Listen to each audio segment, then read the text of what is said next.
Hi, I just wanted to talk to you a little bit about the formula that you've been using in Science 10 for the last couple of days. So first of all, when we use formulas in science, they are telling us about a relationship. The first formula that we're looking at tells us a relationship between distance and time. You've seen a relationship represented in this way, in the form of a speed sign, for example, that you might see when you go down the highway down to Yorkton. Now, we assume that because we're in Canada, everybody understands that the units behind this 100 are kilometers over hour. However, in some countries, such as the United States, this is speed units would be miles per hour. So this tells you a relationship between distance and time. We can say that we will drive 100 kilometers in 1 hour, but we can also say that in 1 hour we will drive 100 kilometers.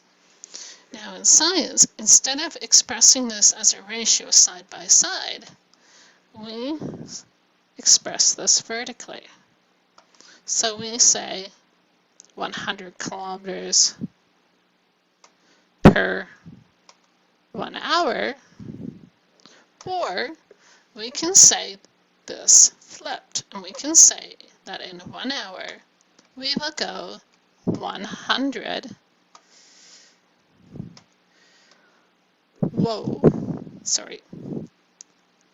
kilometers. I'm really not sure how I'm assuming this.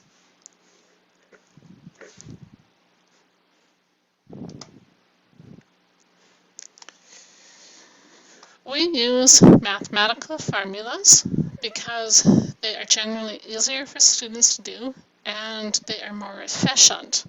This is not the case for all people. It is possible to do a ratio style problem solving method. This is really helpful for people who are going into engineering. And it's also helpful for people who can visualize relationships really easy. Mathematical formulas can be really frustrating for somebody who has a really good sense of what the relationship is. I'll show you how to do that in a separate video. Why do we want to use formulas? Well, you're going to be getting quite a lot.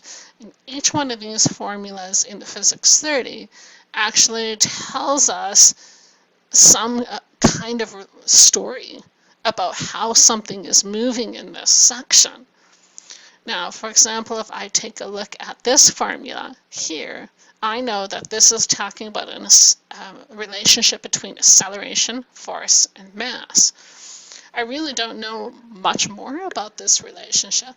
The reason why I know it is because I know what A, F, and M mean. The letters all mean something, and it's really important that when you use the letters, you use them properly. I'm very sticky on this. Many of you were using capital D in your work. That is actually the symbol for density. When we represent distance, we want to use the lowercase form. Same thing with V. Many people use capital V. This is going to be volume versus a lowercase v is velocity. I find that when I print, I'm horrible at showing the difference between an uppercase and a lowercase v. So you will often see me write the lowercase version just so that I can distinguish between the capital V or the uppercase V and the lowercase v. Feel free to use a similar method. Here is the first formula that you've been shown. This is speed equals distance divided by time. So by now, hopefully you understand that we use V for speed, we use D for distance, and we use T for time.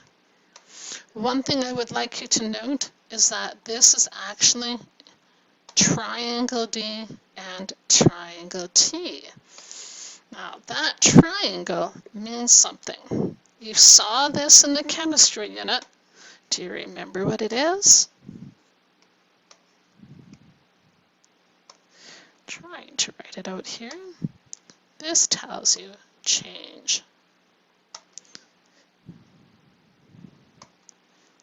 When you represent change, remember it is always final minus initial. This is important because it is possible to get a negative value for delta t. Think about what that would mean. If a vehicle is changing distance, and it is changing distance in a negative fashion, what direction is it moving? If delta d has a negative value, it is reversing and going backwards.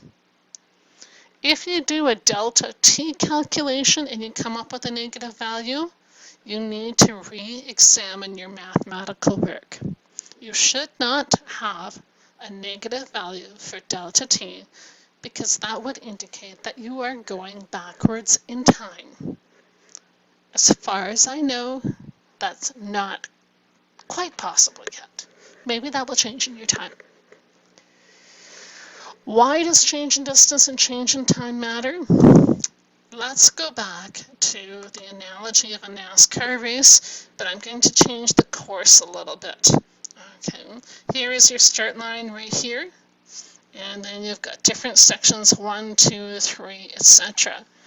Now, if you take a look at these sections here, it tells you the distance, it tells you what the person is doing at a certain point, and it tells you the speed. So what you should be able to see here is that there's actually very drastically different speeds at each point in this particular race course. And that is because you've got more corners and very sharp corners here that the cars or the trucks need to go around. So the person needs to brake quite a lot in order to reduce their speed and control their vehicle in the turn. So I can start doing some interesting calculations looking at what's happening to the vehicle between 2 points in the course. So for example, between point 1 and point 2, I could see that, oh, well, at time 1 they're going 70 kilometers per hour, but at time 2 they're going 50 kilometers an hour. So think about that. Is the person going faster or is the person going slower? The person is going slower. So if I was calculating a change in speed, that would actually be a negative 20 kph. So change in distance and change in time matter because you are not always going to be starting your problem from a starting place of 0. You actually might be working with a problem where the vehicle is already going. So for example, maybe I want to look at how much distance I cover when I go from one end of Sturgis to another end of a Sturgis. I started my journey in Preeceville. That would be my 0 point. If I'm figuring out my distance from point 1 in Sturgis to point 2 in Sturgis, I need to figure out the change in distance. Here's an example problem that was submitted. Thank you very much for doing that. I see that we did it in a range of ways, which was fine because I was able to see what everybody was doing and come up with some points for you. So in here, has this person done all the math correctly? Yes, they have. Here's my concern. First of all, what is this? Okay. Is this kittens? Is it Smarties? Whenever you do not have meters or seconds or meters per second behind a number, you're indicating a number of things. So it looks like you've gone and counted out 48 Skittles. Well, you haven't told me what it is, so I have to start assuming because you have a lack of information. So first thing, I am very, very, very sticky on this, and I will nail you every single time that you miss your units. Again, I'm setting you up for this here, right? I realize that not everybody is going to go into Physical Science 20 next year. I'm not making assumptions. I'm preparing everybody for whatever you might encounter in the future. So that's the first thing. No. You can do it. I know you can. Okay. Second thing, you've missed your deltas on time and distance. Now I realize that this particular person submitted this through Google Docs and there's no triangles on there. Now when you do your Google Docs, you do have some drawing tools. You can insert a triangle there. It is possible to do. If you're doing handwritten work, then you can do that. I know you can. The second one, which is more of a skill for next year, is this. If you're doing,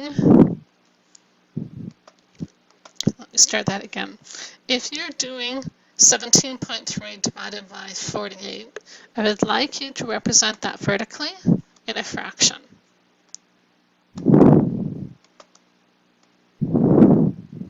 Okay, let's see if I can make it a decimal here. There we go. So you would have 17.3 over 48.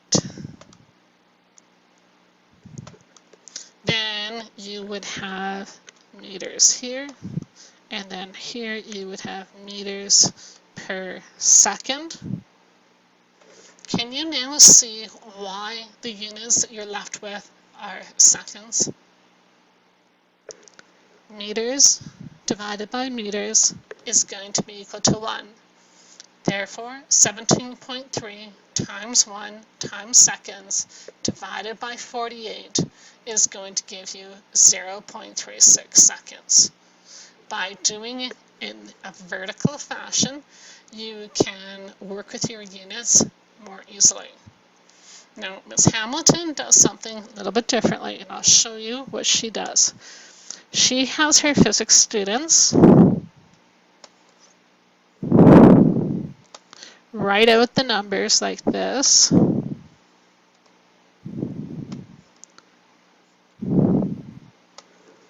And then on the side here, MS over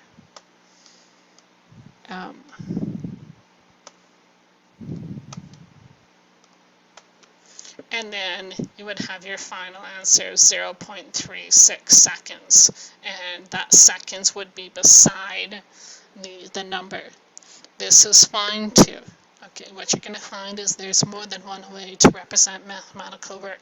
However, it has to be represented. There is another method called ratio style problem solving. It is not for everybody. So don't feel like you have to use ratio style if it doesn't make any sense to you.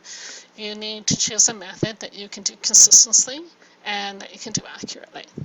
Thank you. Have a good day.